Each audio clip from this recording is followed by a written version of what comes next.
안녕하세요.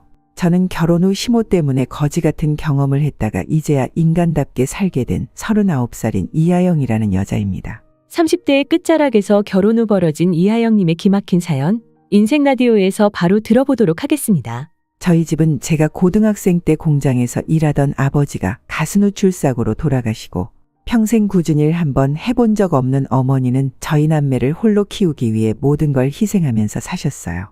물론 다른 사람이 보기에는 부모된 도리로 마땅히 해야 할 일이라고 생각할 수도 있지만 그 당시 저는 어머니가 아는 분의 소개로 식당 일을 하시면서 아침에 출근해서 밤 11시가 다 되는 시간에 집에 돌아오시는 걸 보면서 함께 힘들었거든요. 어머니께서는 애써 저나 오빠에게 힘든 내색 안 하셨지만 저는 보였습니다. 어머니 얼굴에 점점 표정이 사라지는 것을요. 그런데 현실에 치이고 지칠수록 예전에 그 풍부했던 표정을 잃는 어머니가 간혹 환하게 웃으실 때가 있었어요. 제가 고등학교 2학년 때 우연히 반장이 된 적이 있었거든요.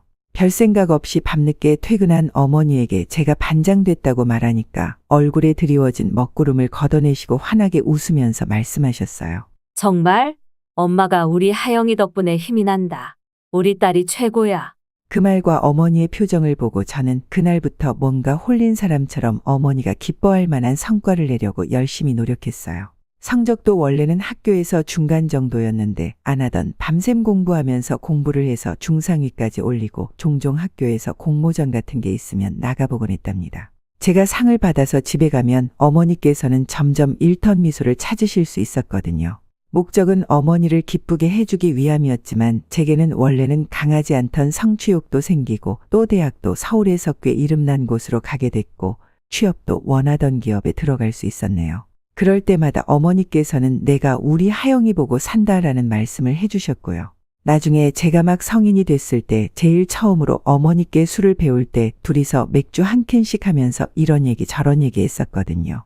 그때 어머니가 살짝 알딸딸하게 취하셔서 제게 그러셨어요.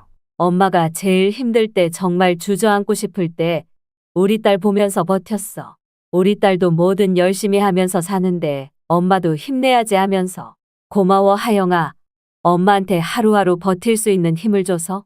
서로 말은 안 했었지만 저희 모녀는 서로에게서 살아갈 원동력과 힘을 얻었습니다. 또 그렇게 살아온 시간 동안 성취감을 얻는다는 게 얼마나 기분 좋은 일인지 알게 됐기에 굳이 어머니께 기쁨을 드린다는 목적이 아니어도 저는 매 순간 도전하고 성취욕을 채우면서 살았습니다. 저는 식품회사 마케팅 부서에서 일을 했는데 그 불같은 성취욕 덕분에 신입 때부터 일 잘하기로 유명했고 승진도 빠르게 했어요. 또 그런 성격은 연애할 때도 톡톡하게 작용을 했습니다.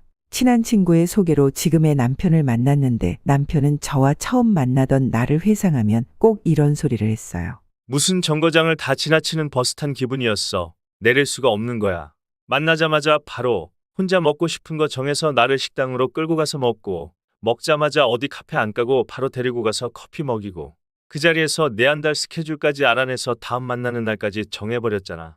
아유, 사람을 쏙 빼놓는데 나중에 헤어지고 집에 가서 뭔가 홀린 것 같더라니까? 남편은 제 그런 목표지향적이고 저돌적인 매력이 느껴졌다고 합니다. 사람이 반대의 매력에 끌린다고 하잖아요. 남편은 좀 여유 있고 무슨 일이든 느긋한 성격이었거든요. 어떻게 저렇게 일해도 흥저래도 흥한 성격으로 대기업에 들어갔을까 싶게 말이죠.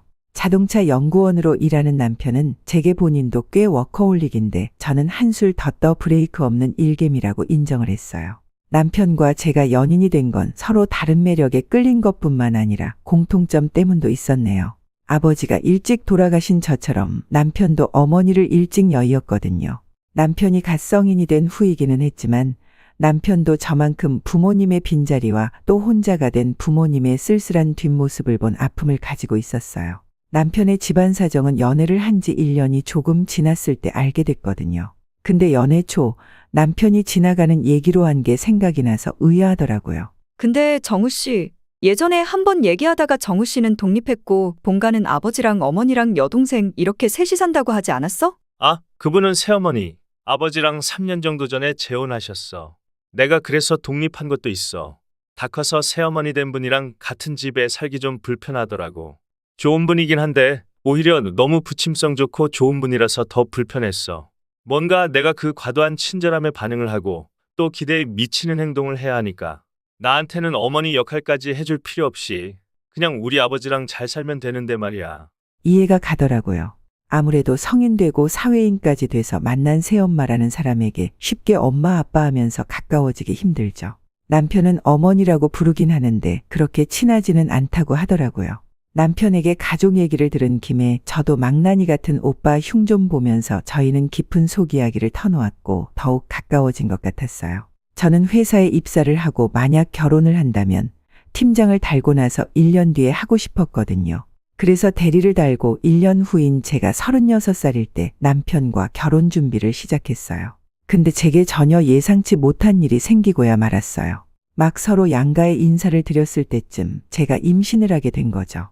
물론 아이 계획이 있었고 아무런 걱정 없이 임신이 된 게 다행이긴 했지만 이렇게 빨리는 아니었어요. 하지만 임신 사실을 알자마자 결혼 후에 바로 회사로 복직을 하려고 했던 계획이 무너질 수도 있다는 사실에 두려움이 엄습해 왔습니다. 그때 원래 계획했던 결혼식이 반년 정도 남았을 시점이었는데 이렇게 되면 결혼하고 얼마 안 돼서 바로 출산휴가를 쓰고 그 후에 육아휴직으로 회사에 생각지 못한 공백기가 엄청 길어질 것 같았거든요.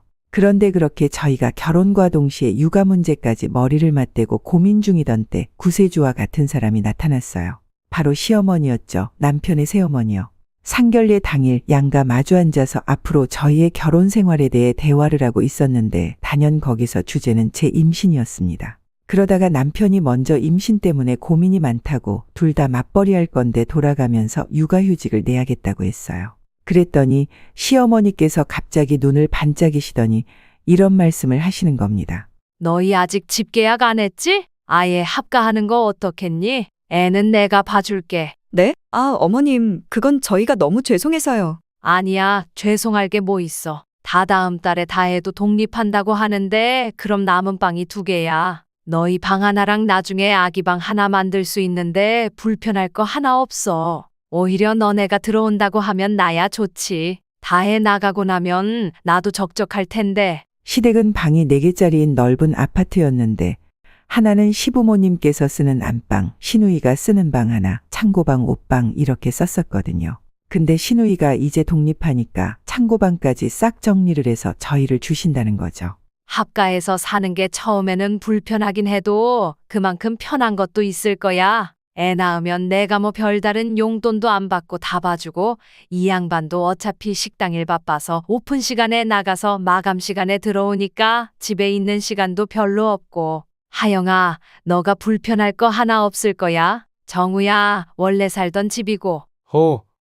내가 집에 오래 있어도 불편할 게 뭐가 있다고. 아유, 그래도 며느리는 불편할 게 있어요. 하영아, 좀 고민해봐. 아이가 유치원 갈 때까지만 우리 도움받고 나중에 분가해도 되지 않겠니? 시집살이 힘들다고 하는 것도 다 옛말이야. 하영이가 육아휴직 받고 그 후로는 다 나한테 맡겨. 사부인 생각은 어떠세요? 같이 살면서 시어머니가 애기 봐주시면 당연히 애들이야 편하겠죠. 근데 사부인이 정말 괜찮으시겠어요? 요새 황혼 육아 시작하는 부모들 다들 고생하잖아요. 잔병도 없고. 아유, 제 몸 조금 힘들어도 우리 정우랑 며느라이가 그저 밖에서 보는 일, 자식 걱정 하나 없이 할 수만 있다면 뭔들 못하겠어요. 물론 시부모님 댁에 들어가 산다는 게 쉽게 내릴 결정은 아니었습니다. 결혼 초부터 며느리로서 시부모님을 모시고 산다는 게 가볍게 생각할 건 아니었죠. 하지만 눈을 빛내면서 도와주겠다는 시어머니의 얼굴에 홀랑 제 마음이 반쯤 넘어갔어요. 처음에 임신을 했을 때는 솔직히 친정과 시댁의 도움을 받는다는 걸 생각은 했거든요. 물론 아이를 낳고 도움이나 시터를 쓸 수 있지만 남이 봐주는 것과 가족이 봐주는 것, 그리고 아무래도 온종일 봐줄 수 있다는 게 다르잖아요. 하지만 시기가 참 애매했던 게 저희 어머니는 제가 결혼하고 나면 얼마 안 가서 서울 생활에 접고 고향인 충청도로 가서 노후를 보낼 계획이셨거든요. 근데 시어머니께서 아주 기꺼이 합가 후에 아이를 봐주신다고 하니까 어머니도 마음이 조금 놓이셨나 봐요. 제게 긍정적으로 생각해 보라고 하시더라고요. 저와 남편은 시어머니의 제안을 많은 고민 끝에 저희가 합가하는 쪽으로 결론을 내렸고 합가하겠다고 연락을 드리니까 시어머니는 어린아이처럼 좋아하셨어요. 식구가 늘었다고 외로울 새 없겠다고 하면서 말이죠. 또 결혼 전부터 저를 여기저기 불러내서 함께 시간을 보내기 시작하셨고요. 아이 방에 쓸 가구나 물건을 미리 사서 먼저 방을 꾸미시겠다고 제게 같이 고르자고 함께 쇼핑을 가기도 했고요. 가구를 몇 가지 고르고 쉴 겸 카페에 들어가서 시어머니는 이런 얘기를 하셨어요.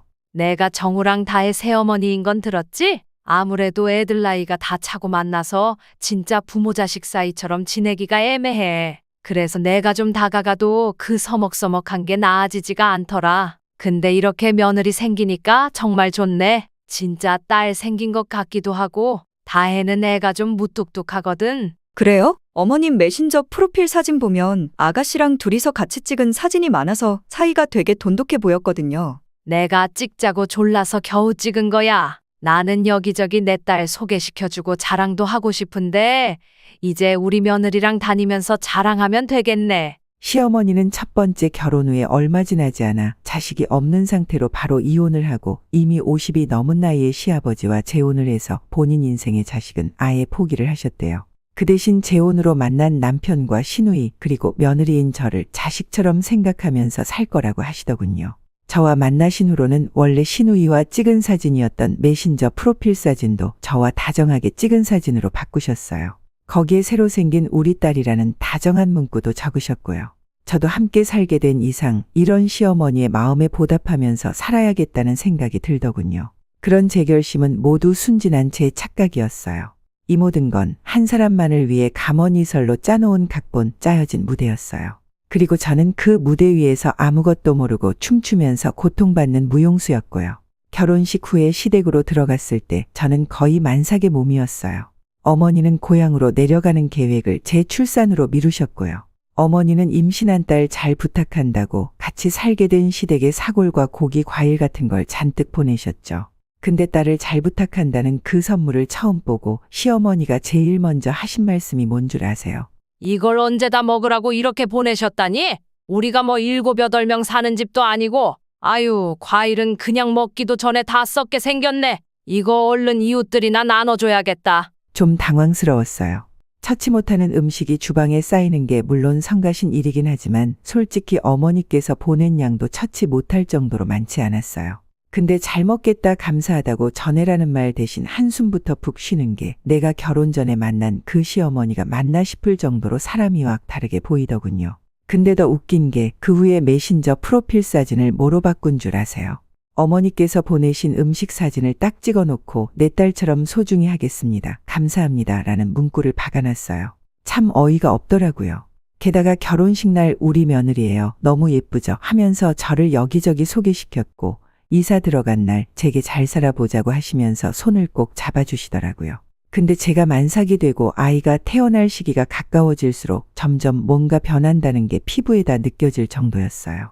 제가 막달을 앞두고 다리가 붓고 몸이 무거워서 오래 걷지도 못할 때 괜히 제가 쉬고 있을 때 방에서 불러서 몸을 움직이는 일을 시키셨어요. 가령 주방 서랍장 정리를 좀 해달라고 하시거나 운동 겸 슬슬 걸어다니면서 마대로 바닥 좀 훔치라고요. 처음에는 저도 몸에 무리가 가지 않는 선에서 일을 했어요. 아예 움직이지 못하는 정도는 아니었으니까요. 근데 제가 그렇게 일을 할 때 시어머니는 TV를 보거나 차를 마시면서 쉬거나 아니면 외출을 하시곤 했다는 겁니다. 제게 할 일을 맡기시고요.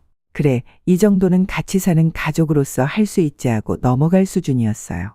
근데 외출을 하시면 꼭 해가 저물어 갈 때쯤 꼭 제게 차 끌고 데리러 오라고 시킨다는 거였어요. 아니, 만삭인 사람이 운전대를 잡는다는 게 여러모로 위험하잖아요. 근데 꼭 데리러 오라고 마치 경고를 날리듯 말을 하셔서 한 번은 나가봤어요.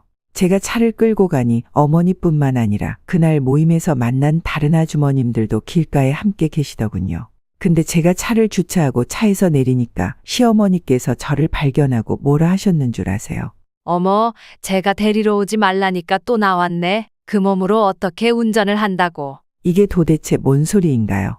만삭인 사람 운전하게 만든 사람이 누구인데 시어머니는 어쩔 수 없다는 듯이 웃으시고 주변 아주머님들은 어머, 며느리가 시어머니 생각을 끔찍이 하네. 시어머니가 잘하니 며느리도 잘하겠지? 라고 다들 시어머니를 부러워했죠. 시어머니는 그 소리를 듣고 얘가 이래요 라고 하며 더 활짝 웃어 보였죠.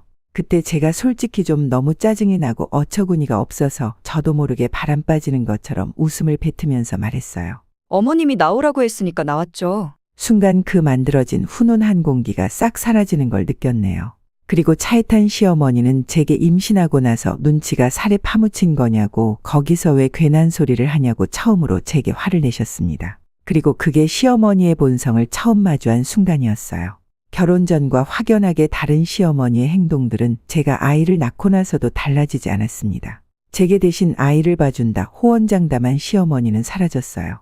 제 딸이 태어나고 시어머니가 저 대신 봐주신 횟수를 따져보면 손에 꼽을 정도예요.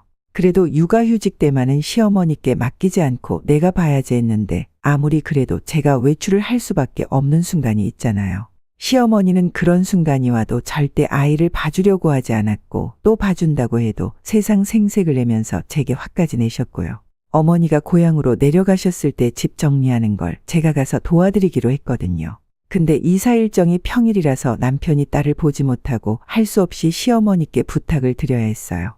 그래도 하루면 정리를 다 할 거라는 생각에 시어머니께 하루만 부탁을 드리려고 했죠. 시어머니는 딱히 달가워하시진 않았지만 알겠다고 하셨어요.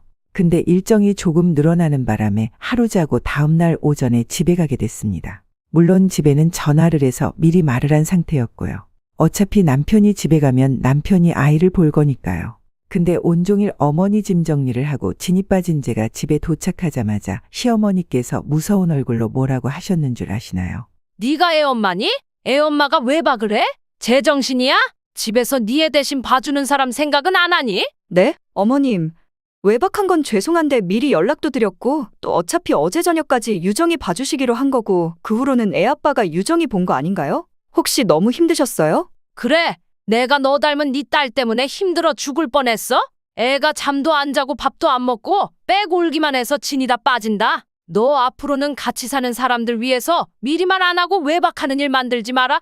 알았니? 이 얘기를 듣고 처음 든 생각이 그럼 내가 회사에 복직하면 어떻게 아이를 봐주실 거지 한 거였어요. 먼저 아이는 내게 맡겨라 라고 하신 분이 하루도 이렇게 괴로워하시면 어쩌라는 말이냐고요. 이뿐만 아니라 제가 집에서 아이를 돌보는 것도 참 불만이 많으신 분이었어요. 새벽에 아이가 깨고 울어서 제가 아이방으로 가서 수유를 하고 있었거든요. 근데 그 새벽에 갑자기 쿵쿵쿵 발 울리는 소리가 들리더니 시어머니께서 쿵하고 아이방 문을 여셨어요. 물론 그 안에서 수유를 하던 저는 너무 놀랐고요. 어머니, 왜 그러세요? 저 수유 중인데 노크 좀. 너 크고 자시고 애가 울면 좀 바로 그치게 해라. 내가 이웃들 듣고 찾아올까봐 아주 심장이 다 떨려요. 배고파서 깼나 봐요. 먹이니까 바로 그쳤잖아요. 애 우는 소리가 진짜 보통 시끄럽고 듣기 괴로운 게 아니네. 걔는 왜 그렇게 운다니? 지금은 어머님 목소리가 더 큰 것 같네요. 어머니 목소리 듣고 남편이랑 아버님 다 깨겠어요. 아니, 애는 우는 게 일인 거 아닌가요? 애 우는 소리가 사람을 미치게 한다지만 고작 2분 정도 칭얼거리는 소리를 소음이라고 못 참고 수유하는 방을 벌컥 열어서 훈계하는 게 말이 되냐고요. 저는 왜 이렇게 아기와 함께 사는 걸 힘들고 괴로워하는 시어머니가 먼저 아이를 봐준다고 합가 제안을 했는지 도무지 이해가 안 갔어요. 아무리 제 육아휴직 동안은 시어머니께서 나설 필요 없이 제가 아이를 돌본다고 하지만 이건 아예 아이와 함께 사는 것 자체를 견디기 힘들어하는 수준이잖아요. 더 기가 막힌 건 날마다 바뀌는 시어머니의 메신저 프로필 사진이었어요. 제 딸 기저귀를 찍어놓고 오늘도 황혼 육아 중 대한민국 할머니들 파이팅이라는 문구를 적어놓질 않나. 잠자는 제 딸 사진을 걸어놓고 새벽마다 우는 우리 손녀딸 그래도 예쁘기만 하네라는 문구를 박아놨습니다. 하루는 시어머니께서 나가지 않고 아예 모임에서 만나는 분들을 집으로 부르셨더라고요. 밖에서는 황혼 육아에 지친 시어머니라고 알고 있는 모임 사람들은 저를 보자마자 이런 말을 하기 시작했죠. 어머, 이 집 며느리네. 시어머니랑 사니까 좋지? 이런 시어머니 없어. 손녀 봐주지. 집안일도 며느리 생각해서 도맡아서 하지. 진짜 이 집 며느리는 복 받았다니까. 요새 누가 자처해서 자식 부부를 끼고 살면서 애도 봐줘. 그래, 시어머니만 부려먹지 말고 집안일 좀 해. 정우 엄마 얼굴이 팍 상했다니까. 우라통이 터질 뻔했습니다. 그분들은 이미 제 시어머니가 황혼 육아로 매일 힘들지만 손녀와 며느리를 끔찍하게 생각하는 천사 같은 시어머니라는 세뇌에 걸린 사람들 같았어요. 그럴 수밖에요. 매일 메신저 프로필 사진을 바꾸듯이 있지도 않은 얘기를 여기저기 떠벌리면서 관심을 받을 테니까요. 그래서 거기서 제가 그건 사실이 아니라고 해도 저만 이상한 사람 되는 거겠죠. 저는 쏟아지는 칭찬에 아닌 척 해벌쭉 웃고 있는 시어머니를 보면서 울분을 삼켰네요. 그리고 저 또한 미소를 지으면서 말했죠. 그럼요. 저희 시어머니 고생 안 시키죠. 어머님, 저 조금 이따 장 보러 잠시 나갔다 올 건데 뭐 시키실 일 없으세요? 아, 귀마개 사올까요? 급작스러운 귀마개 타령에 시어머니도 옆에 앉은 아주머니들의 표정도 의아해졌습니다. 저는 개의치 않고 태평한 표정으로 이어 말했어요. 아, 저희 어머니가 애우는 소리에 요즘 통 잠을 못 주무셔서요. 그래서 요즘 얼굴이 수척하신 걸 거예요. 하루에 못해도 9시간은 주무셔야 하는데, 아유. 그리고 어머님 화장실 청소는 다 했고요. 안방 청소는 유정이 기저귀 갈아주고 할게요. 제가 아까 어머님 낮잠 주무실 때 갈긴 했는데 혹시 몰라서요. 그렇게 말하고 바로 아기 방으로 갔어요. 가는 도중 뒤에서 한 아주머님이 어머, 며느리가 저희를 혼자 해다는 말이 들렸고 시어머니가 어버버 하면서 오늘은 내가 몸이 좀 안 좋아서 그런다라고 둘러대는 소리가 들리더군요. 참나, 이 정도면 주변에 보여주려고 저희 부부와 딸을 시댁으로 들이신 거죠. 시어머니는 나가는 모임이 참 많은 분이었는데 외출이 엄청 잦으셨어요. 그때마다 제게 미션 주듯이 시어머니가 집에 돌아오기 전까지 제가 해야 하는 집안일을 읊어주셨네요. 그리고 만약 그게 잘 안 되어 있으면 불호령이 떨어졌죠. 한 번은 남편이 퇴근한 후 저와 먹은 설거지거리들이 싱크대에 있었거든요. 그걸 보고 외출해서 돌아온 시어머니가 이게 왜 아직도 설거지거리가 남아있냐고 불호령이 떨어진 거예요. 너 애 낳고 게을러진 거 아니? 어떻게 이런 저녁까지 싱크대가 안 비워질 수가 있어? 저희 저녁 먹은 지 얼마 안 됐어요. 그리고 설거지는 애엄마가 아니라 제가 하려고 했고요. 너가 그렇게 해줘 버릇하니까 제가 더 게을러지는 게야. 제발아, 결혼하고 나서 살이 얼마나 쪘는지? 많이 찌지도 않았어요. 그리고 그 살이 왜 쪘는데요? 애 낳고 얼마 지나지도 않은 사람한테 너무하신 거 아니에요? 어머니 이러실 거면 왜 먼저 저희한테 같이 살자고 하셨어요? 내가 이럴 줄 알았니? 며느리랑 같이 살면 나도 좀 오순도순 서로 도우면서 잘 살 줄 알았지. 그거 협조 안 하는 게 누구인데? 아무리 생각해도 그게 저는 아닌 것 같네요. 어머님, 저 유정이 낳고 지금까지 제대로 된 외출도 못했고 어머니께 종일 유정이 봐달라고 부탁한 적도 없어요. 그런데 어머니는 일주일에 적어도 3번은 외출하시고 집안일까지 저한테 다 떠맡기시잖아요. 저희 시아버지께서는 대형 소고기 음식집을 운영하시는데 규모가 꽤 크고 손님이 엄청 많아서 늘 바쁘셨어요. 그래서 집에서 무슨 일이 있던 그냥 그랬어 하고 넘어가시는 분이셨죠. 그래서 집에 있으시면 쉬느라 정신이 없으셨고요. 근데 그때쯤 집안에서 일어나는 일에 무심했던 시아버지께서 시어머니의 만행을 알게 되는 사건이 터졌습니다. 하루는 제가 어머니의 호출로 급하게 충청도로 가야 했었어요. 어머니께서 아침부터 전화를 하셔서 결혼 전부터 계속 엄마에게 돈을 뜯어가던 오빠가 지금 또 돈 좀 달라고 여기까지 와 있다고 연락이 왔거든요. 환장할 노릇이었어요. 오빠에게는 어머니가 이사한 주소도 알려주지 않았는데 그걸 어떻게 알아낸 건지 당장 가면 오빠랑 한바탕 할 게 뻔해서 딸을 데려갈 수 없었어요. 근데 가는 날이 장날이라고 남편도 그날 연차를 낼 수 없는 상황이었고 시누이도 시간이 안 돼서 정말 부탁하고 싶지 않았지만 시어머니께 딱 반나절만 딸을 봐달라고 부탁을 했어요. 또 시어머니는 온갖 생색을 다 내시면서 절대 외박하지 말라고 제게 경고를 하셨어요. 복잡한 속을 어떻게든 가다듬고 친정어머니 댁으로 향했습니다. 가보니 가관이더라고요. 오빠는 어머니 집 대문 앞에 차 대고 지켜서 있고 어머니는 집 밖으로 못 나오고 계시고 제가 가서 뭐 하는 짓이냐고 진짜 양아치 아니냐고 하니까 오빠는 이렇게 집 지어놓고 사는 거 보면 분명 돈이 있는데 어떻게 자식이 이렇게까지 하는데 돈 한 푼 안 도와주냐고 적반하장으로 나오는 겁니다. 그때 제가 이래저래 스트레스가 쌓인 상황이라서 평소보다 몇 배로 폭발할 수밖에 없었네요. 진짜 정신이 나간 사람처럼 고래고래 소리를 질렀습니다. 네가 어떻게 어머니 자식이냐고 돈을 맡겨놨냐. 지금까지 어머니가 너랑 네 덜 떨어진 아내 도와준 것만으로도 만족하고 고맙게 여기고 살라고 했죠. 더 이상 어머니 찾아오면 내가 어떻게 해서든 스토킹죄로 너 잡아넣는다고. 요즘 만나기 싫은 가족이 계속해서 찾아오는 것도 다 처벌된다고 진짜 찢어지는 것처럼 소리를 질렀어요. 제가 눈까지 뒤집어 가면서 말하니 오빠도 무서워서 그대로 차를 끌고 가더라고요. 어머니는 제 고함 소리에 놀래서 그제야 나오시고 저는 놀란 어머니를 진정시켰어요. 어머니는 불안당처럼 돈을 달라고 하는 오빠 모습에 큰 상처를 받고 끝내 제 앞에서 눈물도 보이셨어요. 잘못 키웠다고 하면서요.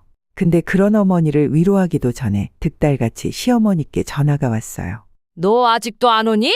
대체 언제 오니? 나 저녁에 약속 있으니까 5시 전에 들어와라. 무섭게 끊기는 전화에 저는 어머니를 더 봐드리지 못하고 쫓기듯 집으로 돌아왔습니다. 집에 돌아오니 이미 나갈 준비다 마치신 시어머니가 핸드백을 탁 매더니 그러시더군요. 너는 어떻게 된 애가 우리 집안 식구가 됐으면서 여즉 친정이 우선이니? 그리고 왜 너는 뭐든 네 남편한테 떠맡기려고 해?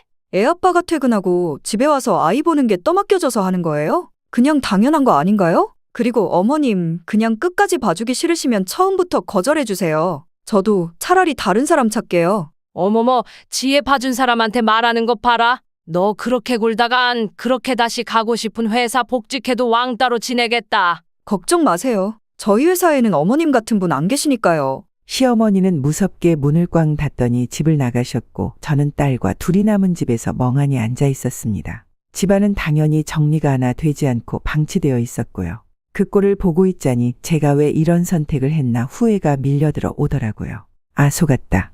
저 사람은 나를 그저 본인이 추구하는 이미지를 완성시키기 위한 도구로만 생각할 뿐이더라고요. 그렇게 생각하니 괜히 서럽고 억울해서 눈물이 났습니다. 근데 그때 도어락을 열고 누가 들어오는 소리가 들렸어요. 남편이 일찍 들어왔나 해서 현관 쪽을 쳐다보는데 어라, 시아버지였습니다. 아버님, 이 시간에 어쩐 일이세요? 일찍 들어오셨네요. 아, 내가 저녁에 급하게 약속이 생겨서 집에서 옷만 갈아입고 가려고. 근데 너 왜 우냐? 미처 닦지 못한 제 눈물 범벅인 얼굴을 보고 시아버지께서 의아해하시며 물으셨어요. 거기서 저는 그냥 아무것도 아니라고 하고 넘어가지 못하고 모든 일을 이실직고 해버렸어요. 모르겠어요. 그 순간 시아버지의 얼굴을 보고 목소리를 들으니 참아왔던 서름이 터져서 더 눈물이 나더라고요.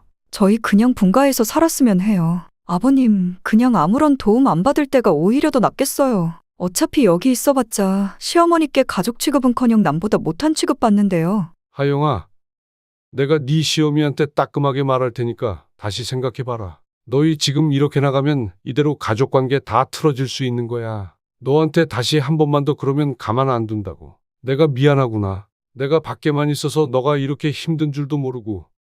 내가 만회할 수 있게 해주렴, 어? 그리고 시아버지는 급하게 잡힌 약속도 취소하시고 저와 함께 시어머니를 기다렸어요. 그날 저녁 집에는 번개가 쳤습니다. 시아버지는 시어머니께 강력하게 경고를 했어요. 본인이 내뱉은 약속은 지키라고요. 먼저 같이 살자고 한 사람이 왜 며느리를 못 잡아먹어서 난리냐고 그렇게 남들한테 자랑하고 다닌 손녀 좀 돌보라고. 그저 여기저기 애 본다고 생색내고 다니지 말라고 시어머니를 정말 쥐잡듯이 잡으셨네요. 처음에는 억울하다고 하던 시어머니도 시아버지가 강하게 나오니 알겠다고 그만하라고 하셨습니다. 그리고 한동안은 평화가 찾아오는 듯했어요. 시어머니도 딸이 울면 뭐라고 하지도 않고 제가 부탁을 드리면 봐주기도 하셨고요. 시부모님 방이나 딸린 화장실 주방은 시어머니께서 먼저 정리를 하셨고요. 근데 사람이 그렇게 한순간에 바뀔 리가 있나요? 결혼하고 처음으로 맞는 명절을 앞두고 사건이 터졌죠. 오빠가 한 차례 어머니께 찾아가 난리를 피우고 4주 뒤에 모르는 번호로 전화가 왔어요. 제게 전화를 건 사람은 어머니 이웃집에 사는 아주머님이었어요. 아주머님은 그날 오전에 어머니가 집 앞 텃밭에서 일을 하다 쓰러져서 지금 병원에 있다고 보호자가 필요하니까 제게 얼른 내려오라는 말을 전하셨어요. 순간 숨이 턱 막혔습니다. 아니, 건강하시던 어머니가 왜 갑자기 쓰러지신 건지, 설마 오빠가 집에 왔다 가서 스트레스가 쌓였나 하는 걱정에 정신없이 충청도로 내려갔어요. 병원에 도착했을 때 어머니는 중환자실에 계시고 의사는 어머니가 급성 뇌출혈로 당장 수술을 해야 한다고 했습니다. 그리고 약 5시간에 걸친 1차 수술이 끝난 후 의사는 3일 후에 2차 수술을 할 예정이라고 제게 고비를 잘 넘겨야 한다고 했죠. 평소 어머니와 친하게 지낸다던 이웃 아주머님은 수술 당일날도 그리고 다음 날도 병원으로 오셔서는 아주머님이 있을 테니까 가서 짐도 가져오고 눈도 좀 붙이고 저녁에 오라고 하시며 집으로 보내셨어요. 그래서 저는 짐만 챙겨서 오겠다고 하고 서울로 왔습니다. 산송장이 걷는다는 건 저를 보고 하는 말일 거예요. 진짜 온몸에 힘이 하나도 없었어요. 집에 도착해서 남편과 시부모님께 어머님 상태를 설명했어요. 2차 수술 후에도 3차 수술 그리고 재활도 해야 해서 3차 수술까지만 제가 어머니 곁에 있고 싶다고 했죠. 그래, 장모님 곁에 있어야지. 내가 휴가를 내서라도 유정이 볼 테니까 걱정 마. 아니, 나도 같이 갈까? 아니야, 당신은 그냥 여기 있어. 아버님, 어머님, 죄송해요. 제가 이렇게 오래 집을 비우게 돼서. 아니다. 그런 소리 마라. 사부인께서 편찮으신데 당연히 가야지. 걱정 마라, 하영아. 사부인께서 꼭 쾌차하실 테니까. 너 근데 눈 좀 붙이고 가야 하지 않니? 잠도통 못 잤지? 남편도 시아버지도 제게 걱정 말라고 갔다 오라고 하는데 시어머니는 그저 한 걸음 뒤에서 팔짱을 딱 끼고 계셨네요. 신경 쓰고 싶지 않아서 저는 방으로 들어가 병원에서 간병하면서 쓸 짐을 싸고 있었어요. 그때 뒤에서 목소리가 들리더군요. 사부인은 왜 고향 가셔서 그렇게 문제가 많니? 저번에는 뭐 네 오빠가 찾아와서 깽판 쳤다며? 바로 시어머님이었네요. 방문 앞에 삐딱하게 기대셔서 저를 보고 못마땅하게 말을 하셨어요. 고향 가서 이런 일들이 벌어진 게 아니라 그냥 나쁜 일이 겹친 거죠. 근데 그게 우연이냐 이거야? 너 사실 애 보기 싫고 미운 시어미랑 마주보고 살기 싫어서 사부인 핑계대고 그냥 쉬러 가는 거 아니니? 명절도 다가오겠다. 명절에 일하기 싫어서 거짓말하는 거 아니냐고. 네 엄마 정말 쓰러져서 입원한 건 맞아? 어머님, 그게 할 소리예요? 저희 어머니가 뇌출혈로 쓰러진 게 제가 쉬고 싶어서 거짓말하는 거라고요? 아, 그럼 증거를 대봐. 너도 생각을 해봐라. 너 없으면 유정이는 누가 보고 집안일은 또 나 혼자 해야 할 거 아니야. 너 우리 집 식구로 쭉 살고 싶으면 지금 바른 대로 말해. 꾀부리다가 이혼당하고 싶니? 지금 이혼당하고 싶은 건 당신 아니야? 어머니께서 아픈 게 거짓말이 아니냐고 추궁하던 시어머니의 목소리를 뚫고 천둥 같은 목소리가 집안에 울렸어요. 저희 어머니의 실랑이 소리에 방 앞으로 온 시아버지께서 시어머니의 말을 듣고 화가 나서 시어머니에게 삿대질을 하면서 고래고래 호통을 치기 시작하셨죠. 지금 제정신이야? 어떻게 생겨먹은 정신머리로 그딴 생각을 해? 뭐 눈에는 뭐만 보인다고. 하영이가 당신처럼 하기 싫다고 그딴 거짓말이나 하는 줄 알아? 아니, 나는 그냥 너무 자주 친정에 간다고 하니까 혹시 몰라서. 그 입 못 다물어? 온 세상 사람이 지가 원할 때마다 거짓으로 꾸며서 남들을 속이지 않아. 밥 먹듯이 거짓말하지 않는다고. 그리고 어차피 집에 붙어있지도 않고 지가 먼저 봐준다는 손녀딸도 안 봐주면서 유세 좀 그만 부려. 당신이 안 봐도 내가 보고 정우가 봐. 제발 정신 좀 차려. 내가 재혼한 거 평생 후회하기 전에. 그 고약한 정신머리 고칠 생각 없으면 하영이가 아니라 당신이 이혼당해서 이 집에서 쫓겨날 줄 알아. 알아들어? 하영아, 너는 짐 챙겼으면 빨리 가라. 이 여편네 하는 말 귀담아 듣지 말고. 제 앞에서는 그저 거만하던 시어머니가 시아버지의 불같은 호통에 꼬았던 팔짱도 풀고 두 손을 공손히 모으고 마치 벌받는 아이처럼 땅만 보는 모습을 보고 집에서 나왔습니다. 그때는 빨리 어머니 곁으로 가고 싶어서 그 꼴을 더 보고 싶다는 생각도 못했어요. 나중에 남편에게 들으니까 제가 집을 나간 후로도 한동안 시아버지께 아주 호되게 혼났다고 하더라고요. 나중에는 아예 두 손 두 발 싹싹 빌면서 매일같이 사진을 바꾸던 메신저 어플도 휴대폰에서 지우셨대요. 남들한테 하지도 않는 짓으로 유세 좀 그만 부리라고 시아버지께서 당장 지우라고 하셨나 봅니다. 다행히 그 후 저희 친정어머니는 2차 수술도 3차 수술도 잘 받고 회복을 하셨어요. 그런데 어머니께서 한 달 동안 병원에서 치료를 받으실 때 시댁에서도 엄청난 일이 벌어졌습니다. 제가 집을 비운 사이 시아버지는 심사숙고해서 결정을 내리셨답니다. 시어머니와 이혼을 하시겠다고요. 아무리 생각을 해도 시어머니 같은 사람과 계속 사는 건 아닌 것 같다고 생각을 하셨나 봐요. 저는 거의 어머니와 함께 병원에 있느라 몰랐지만 그 후에도 쭉 시아버지와 시어머니 사이에 마찰이 있었다고 남편이 말해줬어요. 시어머니는 변하겠다고 일도 미루지 않겠다라고 했는데 전혀 변하질 않았던 거죠.